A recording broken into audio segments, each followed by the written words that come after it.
parents rejected me for my brother, kicked me out at 18. Now I'm a $1 million CEO and they beg for my help to save him from debt. You're not our investment priority. Those 5 words spoken by my father on a rainy Tuesday afternoon didn't just break my heart, they shattered my entire understanding of family. I stood there, clutching my Stanford acceptance letter, watching raindrops race down our living room window while my parents explained why my dreams had to die so my brothers could live. James needs this opportunity more, my mother added, adjusting her pearl necklace, the one she wore to every important family occasion. Art school in Paris will give him structure. You're resourceful, Sarah. You'll figure something out. Oh, the irony cut deep.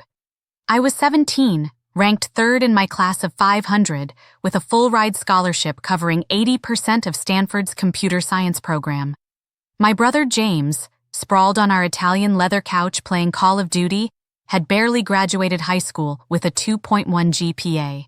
But in my parents' eyes, his mediocrity needed nurturing while my excellence could fend for itself. 15 years later, when these same parents stood trembling in my corner office, a space larger than the house they'd kicked me out of, begging for money to save their precious son from bankruptcy, I finally understood. Sometimes life's greatest betrayals become our most powerful catalysts for transformation. The favoritism didn't start that rainy Tuesday. It was woven into the fabric of my childhood. In our pristine suburban Connecticut home, there existed 2 distinct worlds, James's kingdom and my corner of neglect. My brother's room resembled a tech wonderland, 65-inch curved gaming monitor, custom-built $4,000 PC, VR headset, PS5, and a sound system that could wake the dead. Every wall was adorned with posters of his favorite bands and artists, professionally framed at our parents' insistence. My space? A converted 8x10 walk-in closet with a twin bed that creaked with every movement, and a desk I'd rescued from our neighbor's curb on trash day. The single overhead bulb cast harsh shadows, making my homework sessions feel like interrogations. Christmas morning became an annual reminder of my place in the family hierarchy. In 2005, James unwrapped a MacBook Pro 2500, the first-generation iPhone 600, and designer clothes worth thousands. My gifts that year, a journal from Barnes & Noble, $12,999, and a $50 gift card to Target. When tears threatened to spill, my father's words stung. Girls don't need expensive gadgets. Besides, you're so good at making do with less. It's one of your strengths. Birthday celebrations painted the starkest contrast. For James's 13th birthday, my parents rented out the entire Dave & Buster's, invited his entire class plus cousins, hired a professional DJ, and ordered a custom 5-tier cake shaped like a gaming console. The party cost more than my entire year's clothing budget. For my 13th birthday 2 months later, they forgot entirely. I spent the evening alone, microwaving a lean cuisine and telling myself that being forgotten built character. When my mother remembered 3 days later, her excuse was painfully casual. Oh, honey, you know how busy we get with James's sports schedule. In our traditional Asian American household, the double standards weren't just personal. They were cultural doctrine. My father, a first-generation immigrant who'd built a successful dental practice from nothing, often preached his philosophy. Why waste resources on a daughter who'll take another family's name? A son carries the family legacy. These weren't empty words. They were enforced policies. When I placed first in the state mathematics competition, my parents didn't attend the award ceremony. They were at James's Little League game, where he sat on the bench for 9 innings. When I was selected for the National Honor Society, making history as the youngest inductee in our school, the announcement went unacknowledged. When James made the JV basketball team, despite never playing in a single game and quitting after 2 weeks, we had a celebration dinner at the Capitol Grill that cost $400. You're naturally smart, my mother would say, twisting my achievements into justification for neglect. James needs extra support to find his path. What she really meant? Your success is expected and therefore worthless, while his mediocrity must be elevated at any cost.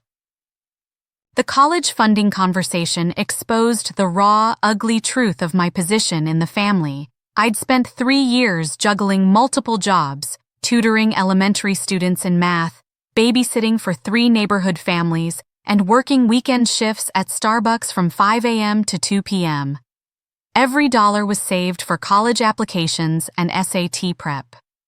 While James got a private tutor charging $150 per hour, I studied with borrowed books and free online resources. When the Stanford acceptance letter arrived, I ran the 2 miles home from school, not wanting to wait for the bus. I burst through the front door, waving the envelope like a victory flag. My parents were in the kitchen, discussing James's latest idea to become a professional gamer. "I got in!" I screamed, tears of joy streaming down my face. "Stanford! Computer science! With a scholarship!" My father's first words weren't congratulations. "How much will this cost us?" The scholarship covered 80% of tuition, but I still needed $10,000 annually for room, board, and expenses. To my parents, who'd just bought James a $45,000 BMW for his high school graduation, despite his 3 speeding tickets, this should have been pocket change. "We need to prioritize," my father announced at dinner that night, cutting his prime rib with surgical precision. "James has been accepted to an art program in Paris. It's $50,000 per year, but it's a once-in-a-lifetime opportunity." I nearly choked on my water. "But I've worked for this since freshman year. I only need a fraction of what James needs." My mother sighed, the sound heavy with manufactured disappointment. "Sarah, you're so capable. You don't need our help like James does. This art program could finally give him the direction he's been lacking." The subtext was crystal clear. My excellence was a burden, my brother's failures an investment opportunity. 3 weeks after the college funding discussion, my parents called a formal family meeting. James smirked from his throne-like position on the couch, while I stood before them like a defendant awaiting sentencing. "We've decided to fully support James's artistic journey," my father announced, his voice carrying the authority of a judge. "You have 2 options: defer Stanford and figure out your own funding, or find a more affordable local community college." The room spun. My fingernails dug into my palms hard enough to leave marks. "You're choosing his art degree over my computer science scholarship?" "It's not about choosing," my mother interjected, though it absolutely was. "It's about need. James needs this chance to find himself. You're resourceful enough to create your own opportunities." That night, I found a typed note slipped under my bedroom door. "You have 30 days to find alternative living arrangements. It's time you learned true independence." I was 18, with $347 in savings, 2 battered suitcases, and a heart full of shattered illusions about family love. Those first months tested every limit I thought I had, then pushed me beyond them. I found a room in a rundown apartment share in East Palo Alto, the cheapest area within reasonable distance of potential jobs. 4 roommates, 1 bathroom with inconsistent hot water, and a kitchen that doubled as someone's bedroom at night. My bed was a second-hand mattress on the floor, my desk a plastic folding table from Walmart's clearance section. I worked brutal hours across 3 jobs. 4 a.m. to noon at a 24-hour diner where truckers left decent tips, 1 p.m. to 5 p.m. tutoring high school kids in math and science, and 6 p.m. to midnight at a call center selling insurance to people who didn't want it.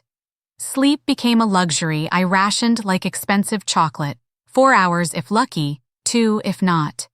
Stanford slipped away as I deferred admission once, then twice. Each deferral felt like watching a life raft float further from reach while I treaded water in an endless ocean. My lowest point came 6 months in, when desperation led me to a multi-level marketing scheme. I lost $2,000 I'd scraped together for community college classes, buying inventory for dietary supplements nobody wanted. I remember sitting on my mattress, surrounded by boxes of unsellable products, sobbing until my roommate knocked to ask if I was dying. "Just my dreams," I whispered back. Rock bottom became my foundation. If my family wouldn't invest in me, I'd become my own venture capitalist. I discovered Free Code Camp during a rare day off and spent every spare moment learning to code. My laptop, a battered Dell from 2008, overheated constantly, so I coded with ice packs underneath it. My first freelance project was a website for a local bakery. The owner, Mrs. Chen, paid me $50 and threw in a box of day-old pastries. I cried over that PayPal notification like it was a lottery win, then ate croissants for dinner for a week. 6 months later, I was earning enough to quit the diner job. A year after that, I left the call center. My breakthrough came through a chance encounter at a coffee shop where I was debugging code at 11 p.m. An elegantly dressed Korean woman noticed my screen and struck up a conversation. "I'm Mrs. Kim," she introduced herself, sliding into the seat across from me. "I run a tech incubator for women entrepreneurs. What's your story?" 3 cups of coffee and 2 hours later, I had a mentor and an unpaid internship that would change everything. Under Mrs. Kim's guidance, I transformed from a struggling coder to a tech entrepreneur. The inspiration for my company came from my own struggles, a financial management platform designed specifically for women overcoming economic hardship.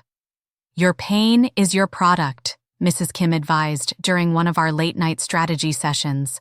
"Build what you needed when you had nothing." The first version of Empower Her Finance was embarrassingly crude, built on borrowed laptops in coffee shops offering free Wi-Fi. I pitched to 62 investors over 8 months. 61 said no, often dismissively. The 62nd, a woman who'd escaped an abusive marriage with nothing but determination, saw potential. "I'm investing in you, not just your app," she said, writing a check for $500,000. "I see the hunger in your eyes. That's worth more than any MBA." Within 18 months, we hit 1 million users. A viral TikTok about our app helping a single mother escape debt and start her own business brought mainstream attention. Fortune magazine called us the future of fintech. TechCrunch ran a feature titled "The Unicorn That Rejection Built." 5 years after my parents' ultimatum, I stood on stage at the Forbes 30 Under 30 Summit. My company was valued at $50 million. The girl deemed not worth investing in had built an empire that helped other overlooked women build theirs. During my acceptance speech, I talked about turning rejection into fuel. What I didn't mention was the empty seat I'd reserved for my parents, a gesture of hope despite years of silence. Oh, they never knew about the nights I cried myself to sleep in that roach-infested apartment. They missed the moment I signed my first major deal. They weren't there when the New York Times featured me on their front page. Their absence had become a presence in itself, a constant reminder of what I'd overcome. On an ordinary Tuesday, exactly 10 years after they'd kicked me out, my executive assistant Jessica approached my desk with unusual hesitation. "Sarah," she said carefully, "your parents are in the lobby. They don't have an appointment, but they're insisting on seeing you." My hands trembled as I straightened my custom Armani blazer, a far cry from the thrift store clothes of my early struggles. Whatever brought them here after a decade of silence couldn't be good. The elevator ride to my penthouse office felt eternal. When the doors opened, I saw them, older, smaller somehow, sitting on the designer sofa like refugees in a foreign land. My mother clutched the same worn Gucci bag she'd treasured for years. My father's hands shook slightly as he adjusted his tie, the nervous tell I remembered from childhood. "Sarah," my mother began, her voice cracking like thin ice, "we've made terrible mistakes."